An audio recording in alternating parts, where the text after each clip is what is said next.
Ok, pessoal, nós vamos agora para essa parte do Moodle aqui, do módulo 1, essa segunda parte sobre Visual Studio Code e HTML essencial.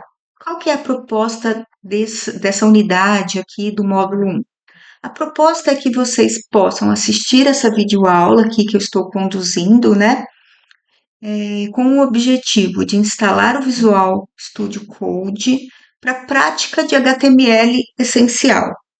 Então, eu vou dar alguns exemplos aqui, vou demonstrar como instala, como usa as extensões mais úteis da IDE, e depois disso, vocês percorreriam todos os documentos, praticando tanto os exemplos práticos como os desafios de autoavaliação. Eu vou abrir aqui uma desses arquivos PDF. Então, ele é um material bem explicadinho, como vocês já viram lá em outro momento. Eu tenho aqui exemplos. A ideia é que você entenda o exemplo, por favor, não copie e cole. Eu falo que uma das coisas mais essenciais para um desenvolvedor web é que ele saiba tags de memória. Isso é imprescindível, né? Por mais que a gente trabalhe dentro de um conceito de inteligência artificial, que você pode copiar recursos, mas o essencial, eu ainda acredito que o desenvolvedor web tem que dominar. Ele tem que estar sentado na frente do computador e digitar com muita fluência, tá bom? Então, analisa, vai lá e reproduz o exemplo, analisa essas explicações que eu coloco com essa mãozinha vermelha aqui, porque é onde tem correlação do que você fez aqui em cima com a explicação.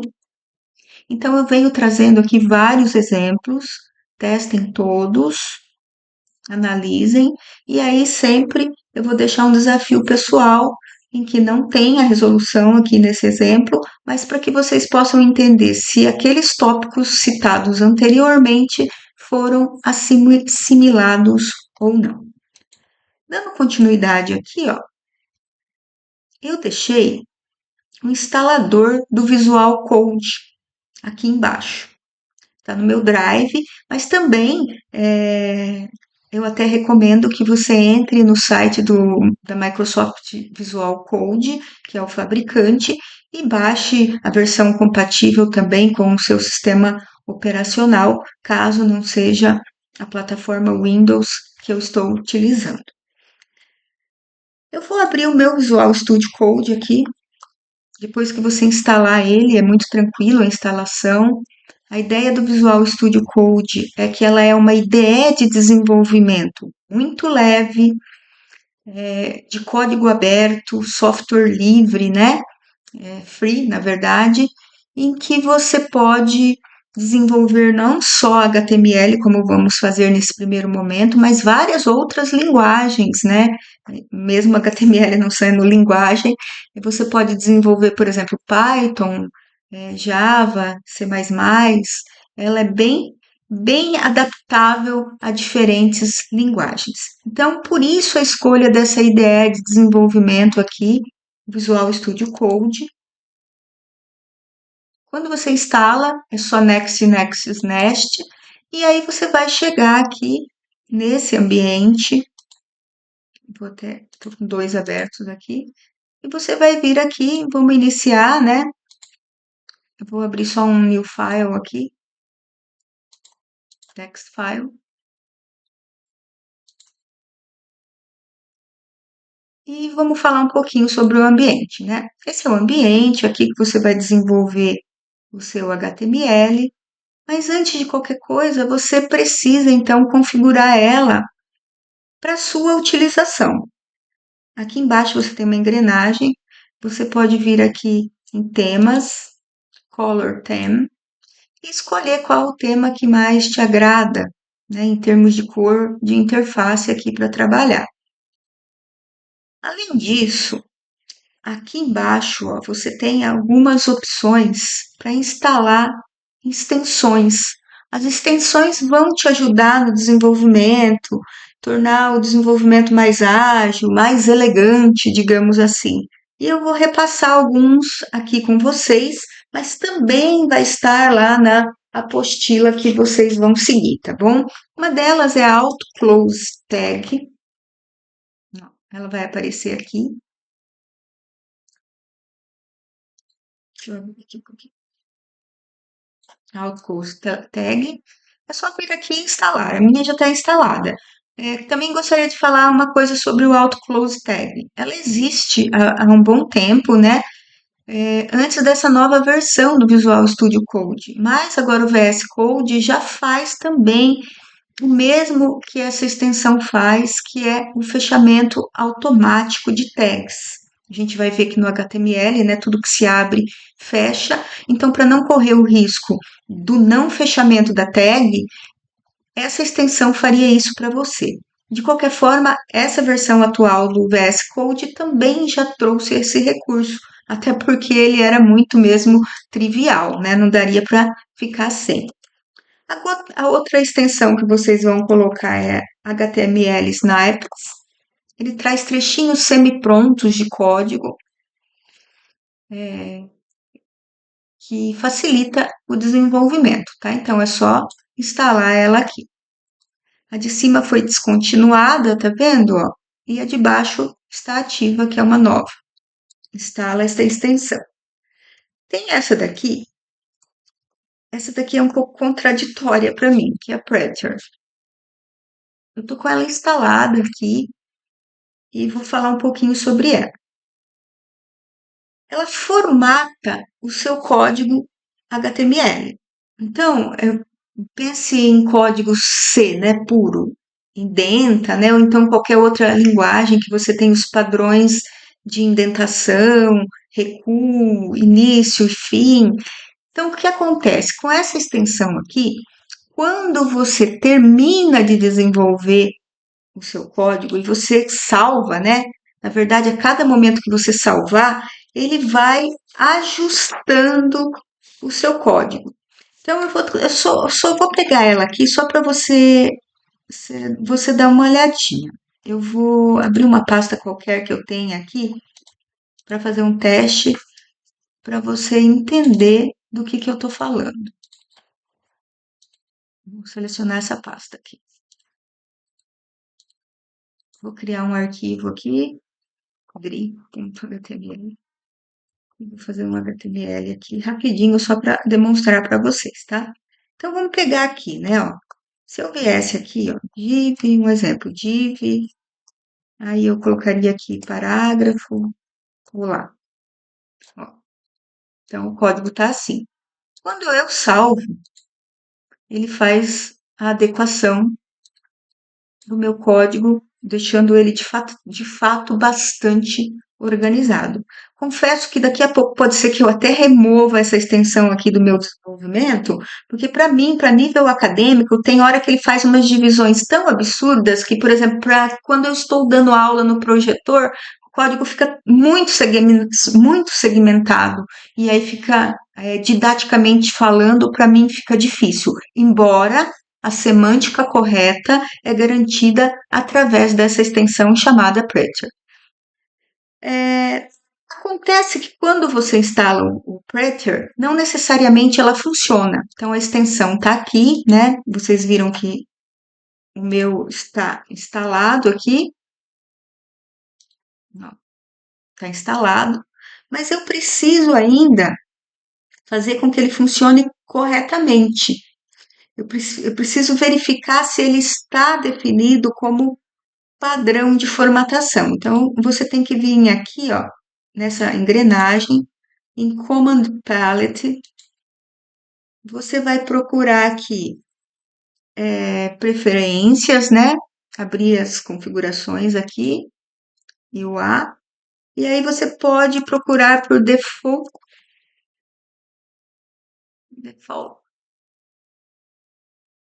ó, editor. Formatação default do editor, é a formatação padrão.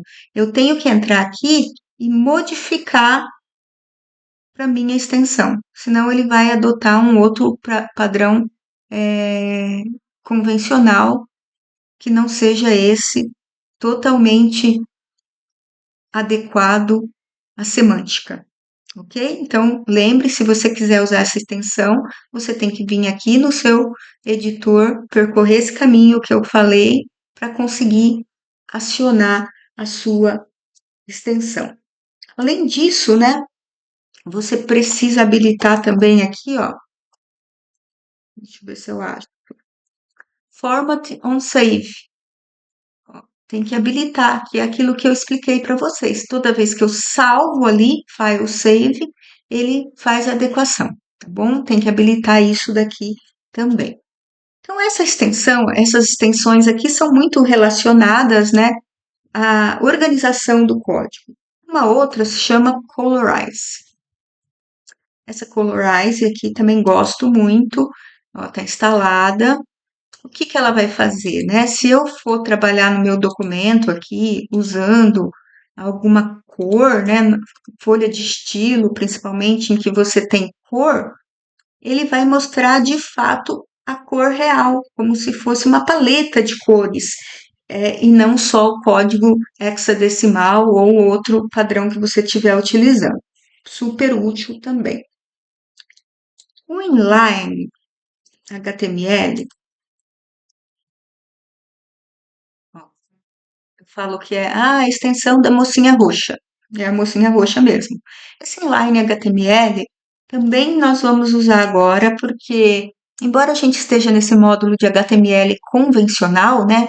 Eu falo que é o HTML essencial, eu não vou trabalhar com as formatações do HTML4, de cores, de fonte. Eu vou trabalhar com CSS inline, que é o quê, ó? Ele vai destacar a sintaxe, tanto HTML quanto CSS, dentro de strings. Então, por isso que se chama inline, dentro. Eu vou trabalhar com vocês já nesse módulo de HTML, o CSS embutido na própria tag, já para conseguir dar um pouco de formatação nesses testes que nós vamos fazer com o HTML essencial. Então, todos esses são muito voltados para a interface, mas tem uma outra aqui que é primordial. Bom, eu vou até vir aqui, ó, para você conseguir usar o Visual Studio Code nessa extensão que eu vou criar, é correto que você tenha sempre uma pasta. Então, vou colocar aqui, aula 1, que você trabalhe com o conceito de pasta. Criei a pasta.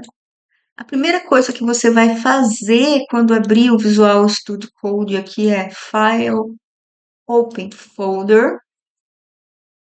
Vai procurar aquela pasta que acabei de criar, seleciona a pasta. Eu não vou salvar esse arquivo, era só de teste. E eu estou aqui com a minha pasta de trabalho. Então, aqui eu vou abrir um arquivo que, por padrão, né, do HTML, esse nosso primeiro arquivo sempre vai se chamar index.html. E nós vamos instalar uma extensão aqui, deixa eu achar ela, que se chama Live Server. A extensão Live Server, ó, ela está instalada aqui já no meu computador, ó, na minha IDE. Ela é uma extensão de autoatualização do seu HTML. Vamos ver como seria isso. Ó. Eu vou fazer aqui um código HTML, só para a gente testar.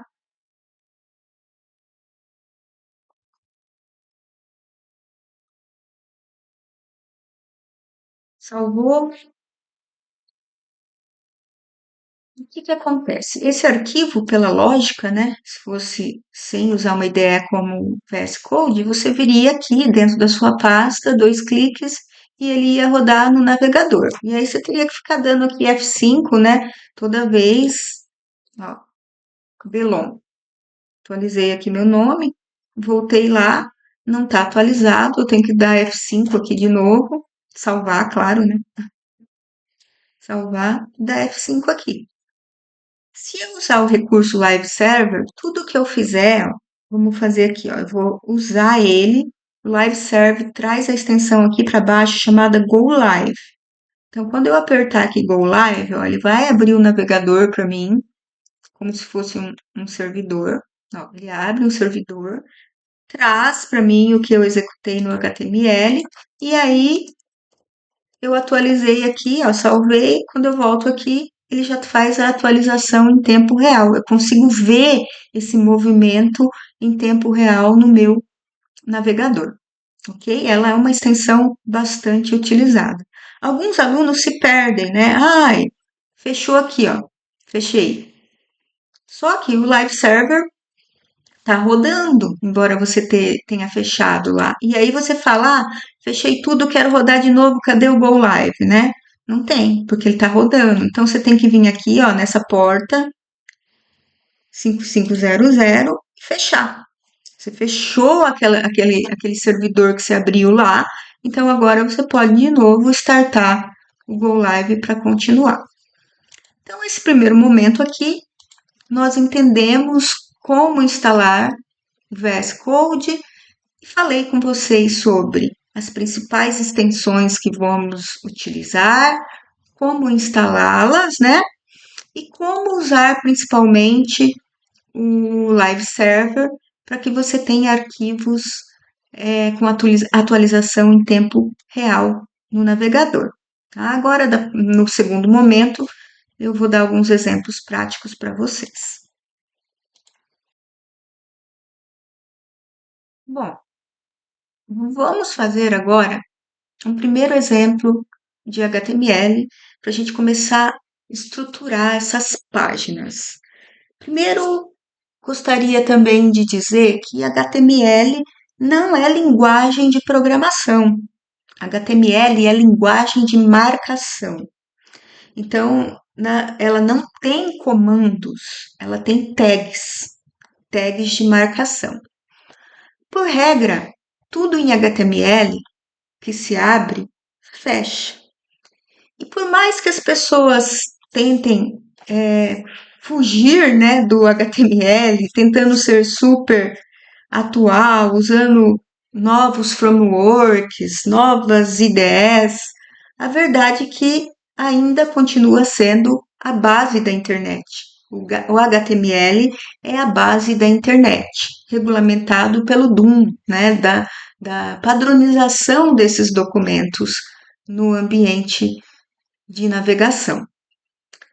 Usando o Visual Studio Code aqui, nós vamos sempre criar uma regrinha para esse HTML. A regrinha vai ser que sempre você vai ter uma pasta para sua aula do dia.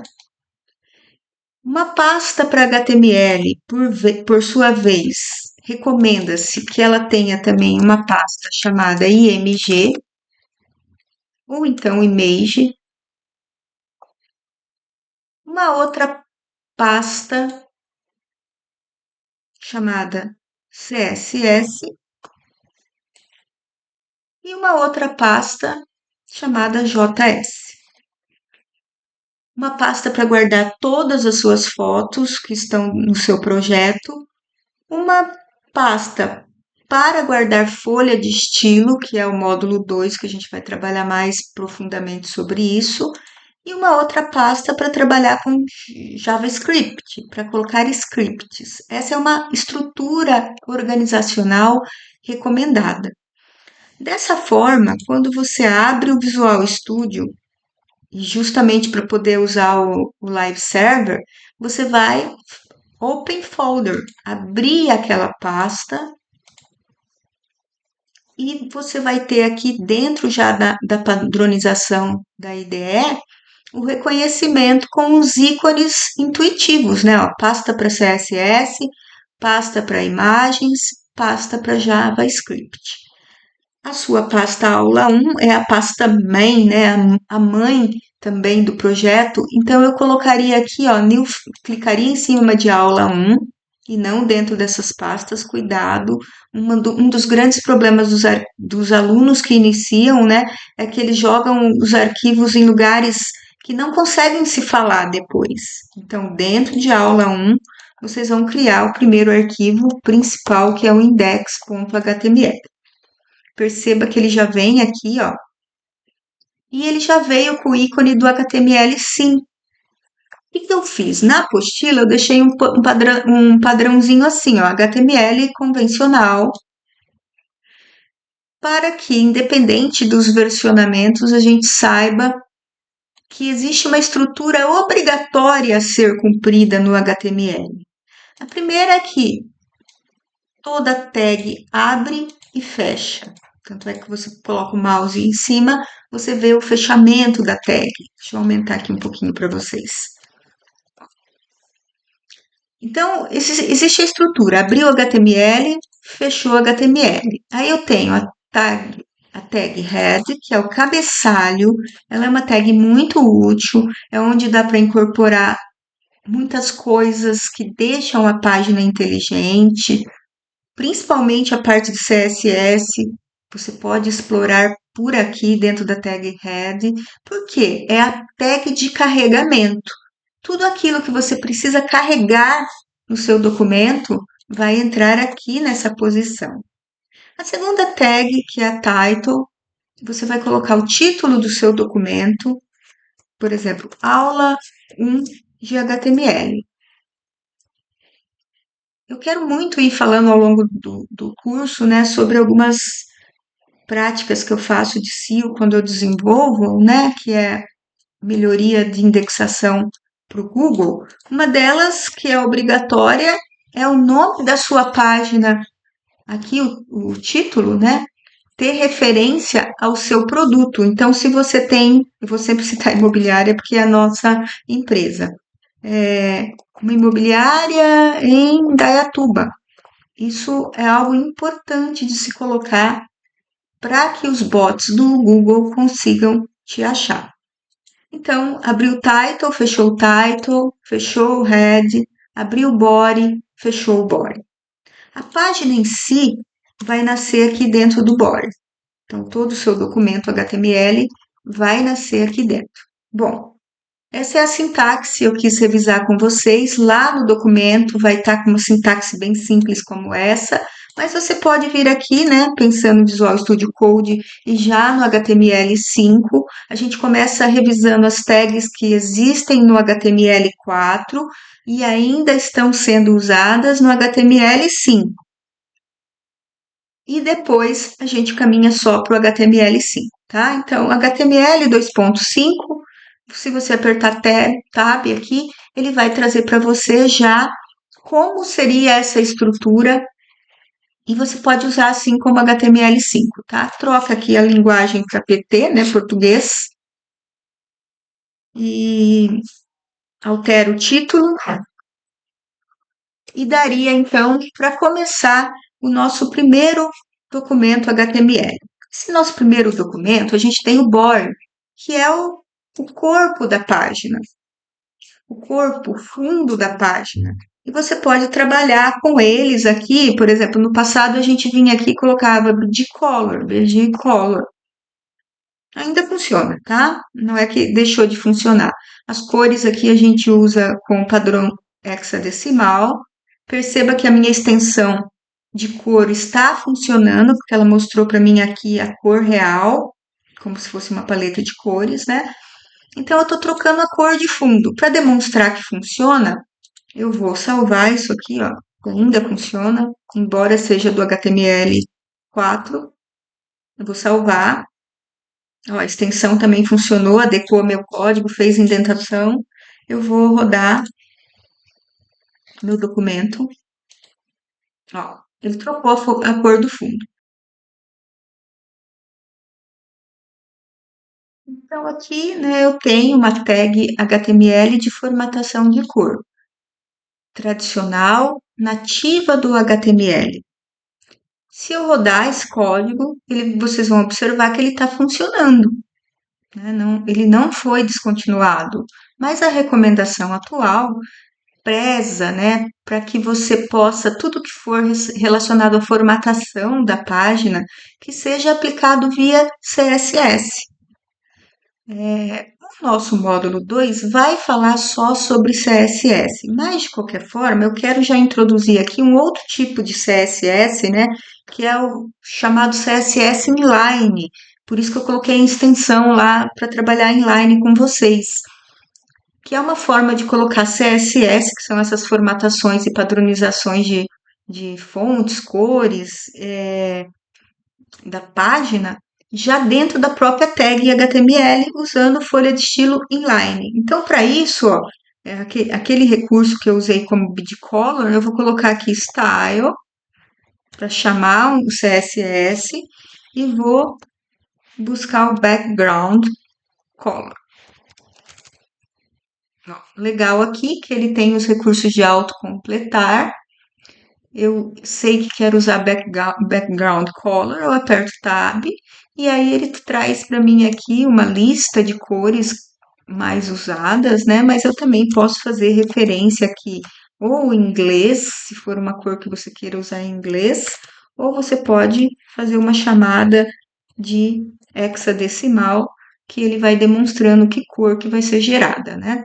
O correto também é que você use, né, para desenvolver esse primeiro momento da aula aqui, alguma paleta de cores. Eu gosto bastante dessa daqui, paletadecores.com, porque você consegue, por exemplo, harmonizar cores, né? Você pega já o código hexadecimal aqui de uma página em que você já tem uma harmonia e combinação de cores e segue ela para não ficar uma coisa aí muito feia por enquanto, né? Então, eu vou pegar uma cor mais clara aqui pro fundo.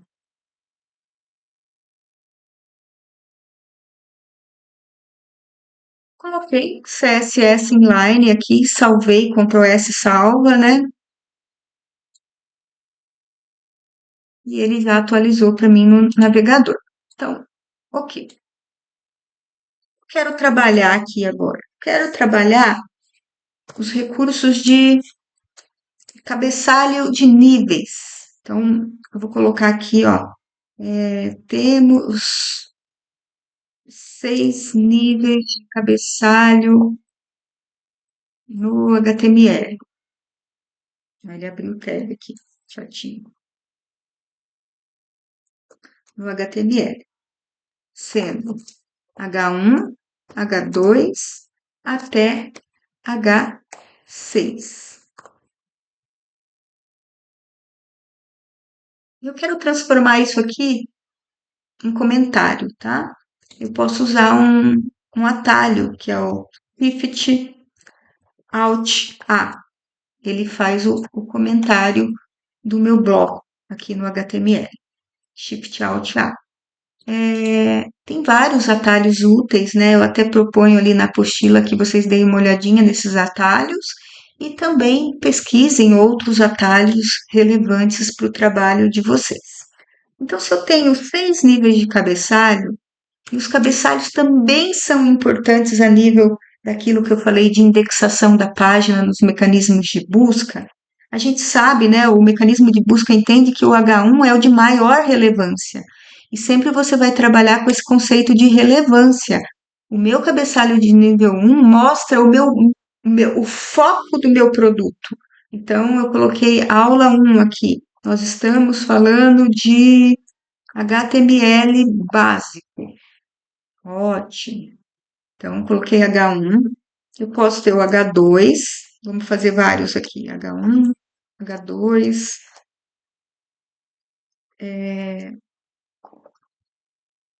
Sou Adriana. H3. IFSP. H4. Capivari.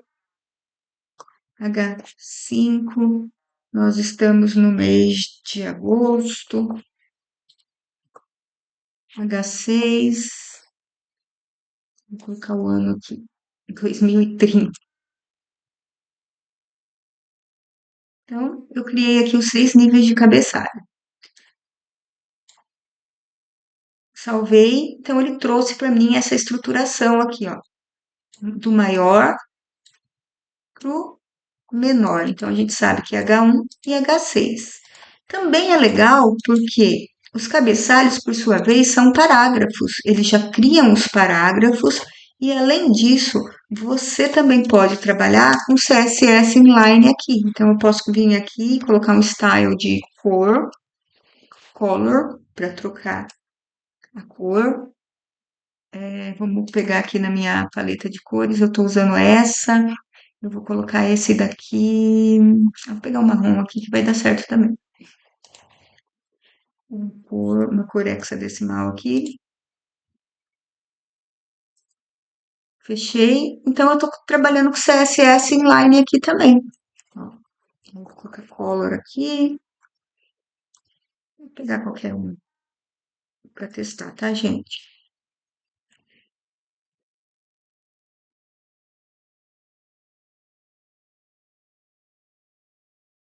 Em todos eles, você pode trabalhar com o CSS inline aqui, usando as tags de formatação de cor. Não vou continuar, porque a ideia é só vocês entenderem. Então, salvei, voltei aqui.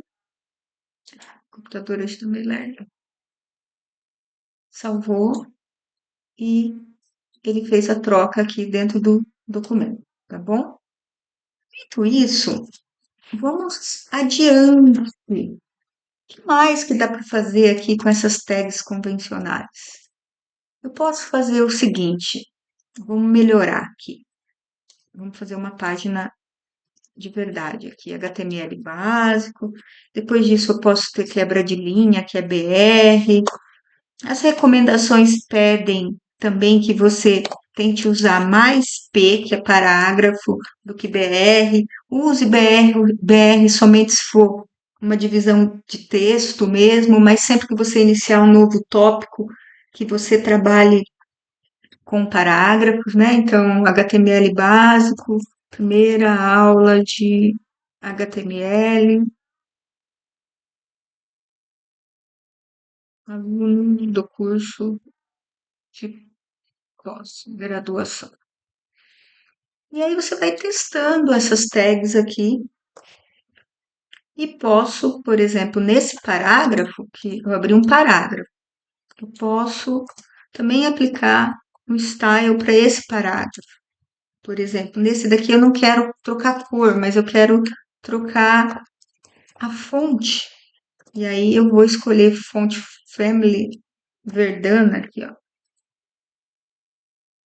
E aí, o que a recomendação de fonte está falando? Coloque Verdana, se o navegador da pessoa, né, o computador não tiver, tente achar a Jena, mas se não tiver, acha Taoma, qualquer coisa, usa sans serif.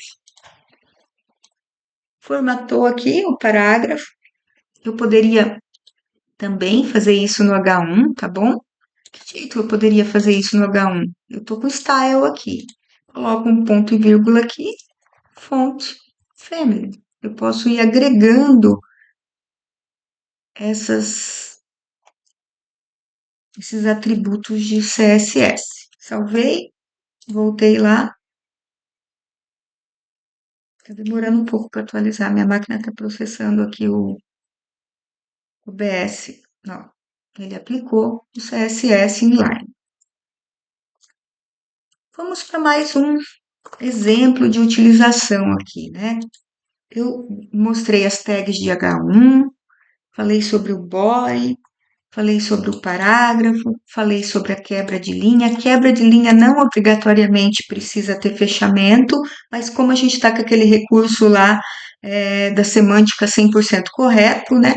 Ele acaba colocando. Eu, quando estou digitando mesmo sequencial, eu não coloco fechamento no BR, não é uma prática muito convencional. Então, aqui a gente entendeu que existe o parágrafo, que existe a quebra de linha, mas também existe um recurso muito interessante que são as divs, né? A div, você faz divisórias na sua página, porque com div você pode formatar cada pedacinho desse de forma muito mais isolada, trabalhando espaços, linhas, colunas, como se fossem blocos. Eu posso, nessa minha div, por exemplo, considerar que isso seria o final da minha página, todos os direitos reservados.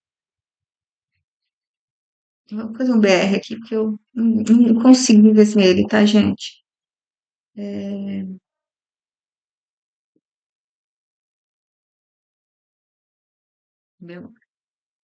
Percebo que eu não me preocupo muito, né, com a semântica, com a indentação, porque o código vai se ajustar. Então, nessa div aqui, ó, eu vou aplicar style nela também. Eu vou falar que ela tem uma cor, escolher uma cor qualquer aqui. Eu vou, na sequência, falar que ela tem uma font family, que vai ser a Times New Roman. Depois desse atributo, eu vou falar também que ela tem um text align, um alinhamento de texto centralizado.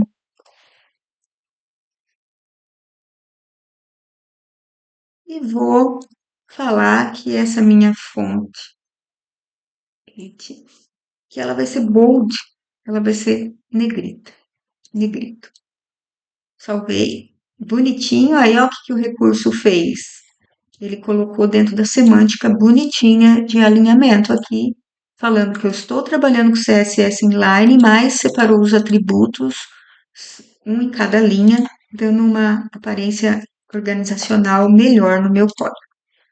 E aí ele trouxe para cá, então, atualizado. Certo, gente, deu para entender aqui nesse primeiro momento qual é a proposta para vocês? A proposta, então, que vocês percorram esses documentos, tentando fazer todos aqueles exemplos e sempre que possível, né, explorando esse uso do CSS inline, podem inclusive buscar novos atributos de CSS para trabalhar nesses recursos. Uma coisa também que a gente faz muito comum nas divs é que elas tenham ID, colocar nome nessas divs, porque futuramente você pode referenciar isso através de folha de estilo da página ou folha de estilo externa. Então, a prática de colocar um nome na div é algo que a gente vai usar bastante, tá bom? Então, bom momento de prática aí, continuem percorrendo todos os exemplos e no final tem um projetinho aí para tirar vocês da zona de conforto. Ele não é difícil, tá? Não é questão de dificuldade, nível de dificuldade. Ele é reflexivo. Ele é um projeto para englobar tudo isso que vocês estão fazendo aqui nas práticas do HTML, com um momento de pausa e reflexão. Então, boa prática. Até mais.